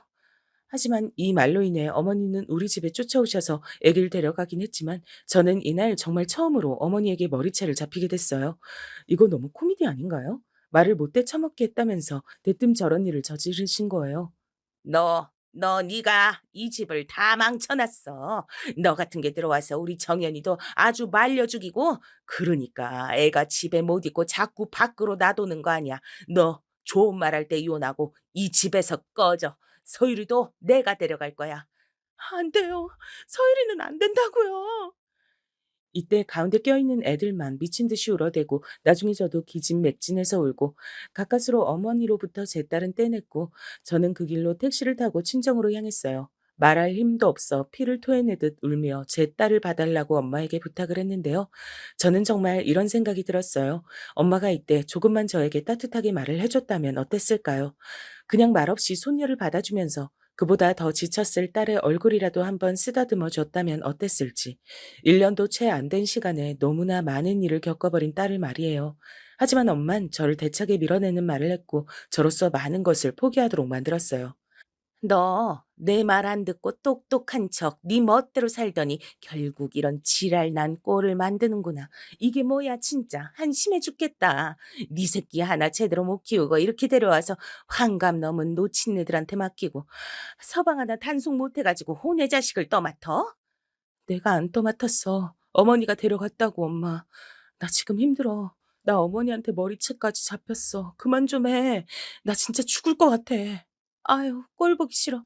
소율인 내가 데리고 있을 테니까 너 어디 가서 머리 좀 식히던지 해. 아유, 속 시끄러워. 좁은 집에 다 같이 부대 끼고 있을 자신 없으니까 일단 너는 좀 나가라고. 그러면서 엄마도 저를 쫓아내다시피 했고 저는 그 길로 터덜터덜 나왔어요. 특별히 문제될 거 없이 멀쩡한 날씨라 전 더 서글프고 살기 싫어지더군요. 멍하니 친정 앞쪽에 있는 한강공원을 보며 계속 타박타박 걸어갔고 그때쯤 제 머릿속에 생각나는 사람이란 한 명도 없었어요. 어떻게 메고 왔는지 그냥 몸에 달려있는 것 같은 가방 안에 핸드폰만 있을 뿐 그렇게 멍청하게 한강 어디쯤 앉아 서늘한 생각들만 하며 넋이 나가 있었는데요. 그때 갑자기 핸드폰이 지잉하고 울리더군요. 어머니 아니면 우리 친정엄마 아니면 남편이겠지. 어느 쪽을 받는다 해도 죄다 무겁고 진저리가 나는 말들을 떠올릴 게 뻔해서 안 받았는데 계속 귀찮게 울려서 다시 봤는데 발신자는 동서였어요. 여보세요? 저는 받고도 좀 어이가 없어서 내가 왜 전화를 받았나 싶더라고요. 동서 연락처가 저장돼 있는 것도 잊을 정도로 이혼하고 나간 동서와 교류가 없었으니까요. 헌데 대뜸 동서는 이렇게 묻길래 저는 기절할 만큼 놀랐어요. 형님, 요즘 많이 힘드신 것 같은데 괜찮으신가요? 동서가 이 상황을 어찌 짐작했나 했더니 제 톡 프로필 사진을 보고 알았다더군요. 저도 톡 상태를 자주 보는 건 아닌데 최근 바꾸신 사진이 다 까맣고 게다가 죽고 싶다고 쓰셨던데 무슨 일 있으세요? 가정은 평안하신가요? 전 이때 갑자기 급체해서 뭔가를 다 쏟아내고 토하는 사람처럼 몇 년 만에 연락된 동서한테 난데없이 통곡을 하며 마구 오열을 했어요. 그러고 전화기를 붙들고 눈물 콧물 쏟아내며 거의 3시간 가까이 통화를 했죠.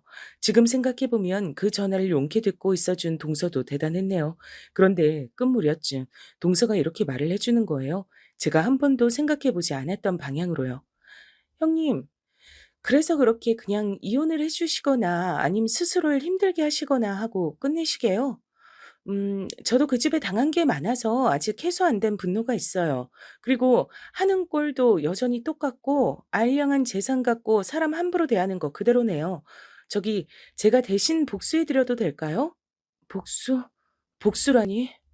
지금 들어보니까 해먹을 만한 방법이 많은데 형님이 너무 많이 지쳐 있으신 것 같아요. 그러실 만도 하지만 일단 그렇게 계시면 안 돼요. 우선은 친정에서 아기 데리고 다시 집으로 들어가세요. 동서는 넋을 놔버린 절 달래며 계속 일어서라고 말해주더군요. 누가 저한테 이런 말을 해주었나 싶어 저도 모르게 입을 벌리고 들었어요. 저는 우라랑 화병 이런 거 생기는 거 결국 본인 잘못이라고 생각해요. 형님 어머님도 말은 그렇게 하셔도 아마 저랑 같은 생각이실걸요. 말이 한 끗 차이라 제대로 표현 못 하신 것뿐이에요. 남인 저도 이렇게 답답한데 친정 엄만 더 그렇겠죠. 당하고 다 밀려나기만 하시면 어떡해요. 뭐가 되든 들이받아야죠. 아, 당하고 싶어서 당하는 사람이 어딨어.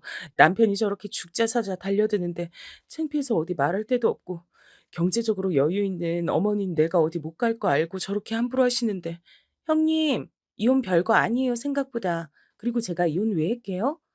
저는 이때 깜짝 놀라서 저도 모르게 귀를 크게 핸드폰에 갖다 댔어요. 진짜 어이가 없고 웃겨 죽겠는 게요. 그 사람 그 전 여자랑 계속 만나고 있던 걸 저한테 걸렸어요. 어쩜 아주버님도 그 인간 형이란 사람도 형제가 그리 쌍으로 똑같아요? 어머님 대처도 너무 판에 박은 듯 똑같아요. 이 부분에서 그냥 손이 스르륵 올라가 입을 막게 되더라고요. 동서는 쭉 이어서 말했어요. 하지만 제가 어떻게 할게요? 어머니 군말 없이 이혼할 때 다 싹 나눠서 주고 감히 저한테 뭐라 반박도 못했어요. 그런데 형님한텐 본인이 갑질할 수 있으니까 주제에 물리적인 행동까지 퍼부으셨더라. 이거 구미가 당겨서 못 참겠네요. 오지랖 좀 제가 빌려도 될까요? 저는 이때 힘겹게 동서에게 그래달라고 차마 제 손으로 못할 일을 동서에게 거의 수동적으로 부탁을 했어요. 그러자 동서는 본인 직업상 이런 일들을 많이 겪어왔는지 몰라도 아주 속전속결로 처리를 하더라고요. 형님, 증거도 다 갖고 계시잖아요. 뭐가 문제예요? 게다가 두 분 이혼도 안 했는데 아기도 데려왔으면 혼외자에 상간 증거가 그 이상 뭐가 있겠어요? 이미 어머니나 아주버님이나 그 여자나 그런 짓까지 해도 형님이 참고 살 걸 아니까 저지랄 들인 거예요. 지금부터 그 셋한테 이렇게 알리세요. 내가 뭐라고 해야 되는 건데? 나 정말 아무것도 준비가 안 돼 있어. 그리고 어머니가 또 쫓아올까 봐, 남편이 또 박살낼까 봐 겁나는데. 음. 그냥 절 파세요. 검사인 전 동서와 연락됐고 도움 받고 있다. 그 말만 하고 그 뒤로 전하고 뭐고 받아주지 마세요. 제가 볼 때 아주버님도 동생이 왜 이혼했는지 어머니한테 들어서 모를 리가 없거든요. 근데 자기는 자기 부인은 만만하니까 저러고 사는 거예요. 일단 알리세요. 저는 이때 한참 고민하다가 동서의 재촉으로 인해 이날 저녁쯤 어머니와 남편에게 문자를 보냈고요. 둘이 약속이라도 한 듯이 정말 전화가 수없이 폭격처럼 오더라고요. 안 받았더니 어머니와 남편이 저녁에 집으로 찾아왔기에 전 동서가 일러준 대로 말을 했어요. 제가 먼저 청한 거 아니고 동서가 도와준다고 연락이 왔어요. 남편이 그 여자애 만나고 다니던 증거도 동서 쪽에 다 넘겨줬고 애기 초음파 사진이랑 남편이 저한테 전화로 애기 둘 다 네가 키우라고 욕설했던 통화 녹음도 그리고 그 여자가 저한테 보냈던 문자들까지 전부 동서한테 보냈어요. 그러자 어머니는 뒷목을 잡으면서 저한테 뭐라고 또 욕을 하려시길래 저는 침 한 번 크게 삼키고 다시 떨리는 목소리로 말했어요. 저 여기서 저한테 함부로 안 하시는 게 좋을 것 같아요. 애도 있고요. 이미 동서는 다 처리 중이고 뒤이어 저한테 윽박 지르시는 거나 암튼 안 좋은 상황이 있으면 더 불리하게 되실 거라고 전하라고 했어요. 남편은 이때 불 꺼진 현관에서 눈만 보이게 절 노려보더니 지 엄마가 이 말에 눈치 보는 걸 보고 한숨을 퍽퍽 쉬다가 묻더군요. 어떻게 그재수 씨 연락할 생각을 다 했어? 너 진짜 대단한 머리다. 사람 피 말리는 재주가 있어. 어떻게 이렇게 지저분하게 일을 꽈야겠냐?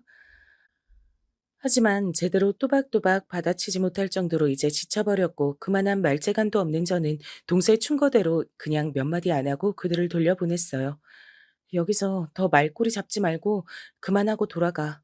법으로 해결할 거니까 이미 동서가 다 처리하고 있어. 대체 이 둘은, 특히 어머니는 동서한테 얼마나 밉보이고 이혼 과정에서 당하셨길래 저를 한번 짝 째려보시더니 나가버리시더군요. 더 크게 난리칠 법도 한데 말이에요. 그래서 급격히 빠르게 이혼 진행이 됐어요. 전 이혼하면서 제가 겪게 될 상황이 겁먹어 있었는데 동서는 이때 상간녀 고소부터 시작해서 많은 것들을 알려주고 팁을 주더군요.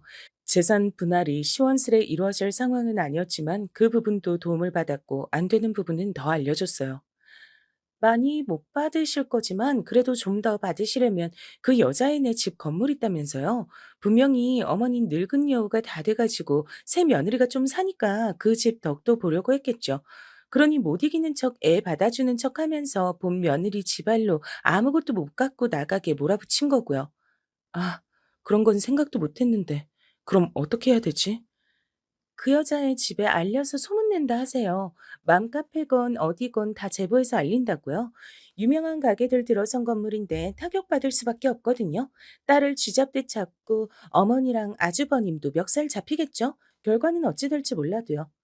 저도 이혼 문턱에서 자꾸 한 푼이라도 안 주려고 악을 쓰는 어머니와 남편에게 이 얘기를 던졌더니 지들 새 삶에 걸릴 것 같았는지 그제서 저에게 확 꼬부라지더군요. 아니, 좋아. 그럼 양육비를 다 선불하는 셈 치고 집은 당신이 갖도록 해. 이렇게까지 해주는 거 나 진짜 크게 결정한 거야. 집만으론 안 돼. 서율이 앞으로 어떻게 키우라고? 난 주기적으로도 계속 찾아갈 수 있어. 서율이 데리고 나타날 거야. 남편은 여기서 왁 하고 소리를 지르려다가 그마저도 지 마음대로 할 수 없다고 생각이 번뜩 들었나 봐요. 이래서 사람이 당하고만 있으면 안 되고 증거랑 뭐든 힘에 빌려서 기왕이면 가장 센 데에 가서 도움을 얻어 반격해야 되나 봐요. 이러니 저러니 지가 잘못한 게 너무 많아서 그런지 남편은 군말 않고 집과 위자료, 아이 양육비 선불 겸 해서 억대의 돈을 저에게 지급했어요. 하지만 순수한 계산으로 단지 뭐가 무서워서 그런 건 아니었을 거예요. 그 상간년 아버지 건물이 그 지역에서 몇백억대 할 거예요. 그러니 전 와이프가 계속 들러붙는 거 처리하고 지는 완전 새삼 살려고 그러는 거예요. 준 거는 그냥 다 받으세요. 지난 날에 대한 보상이고 똥 치우는 값이라고 생각하시고요. 하지만 저는 이대로 넘기기 힘들어서 시간 좀 지나 맘카페에 슬쩍 이니셜이나 이런 거 몇 개 숨겨서 글을 올렸어요. 그리고 사람들 어느 정도 본 것 같았을 때 글을 지웠고 탈퇴해서 흔적을 지웠는데요. 결국 남편과 그 상간년 사이도 부당하다는 게 그 건물이 있는 동네에 알려졌고요. 둘 사이는 순탄치 않아 보여요. 왜냐면 남편의 톡 프로필 사진도 시꺼멓게 변했더라고요. 원래는 그년과 아기랑 단란하게 찍은 사진을 올려놨었거든요. 저는 그런 터널을 벗어나와 남편이 준 아파트도 팔고 위자료까지 다 모아서 다른 지역으로 이사 와서 살고 있어요. 몇 년 뒤면 제 딸도 학교에 갈 테고 남편과 셋이 살던 흔적을 모르는 곳으로 가고 싶었거든요. 싱글맘으로 워킹맘으로 살기 힘들지만 아무튼 그때 동서에게 만난 것으로 인해 새 삶을 선물 받았다고 생각해요. 열심히 살아가 보려고 합니다. 들어주셔서 감사합니다.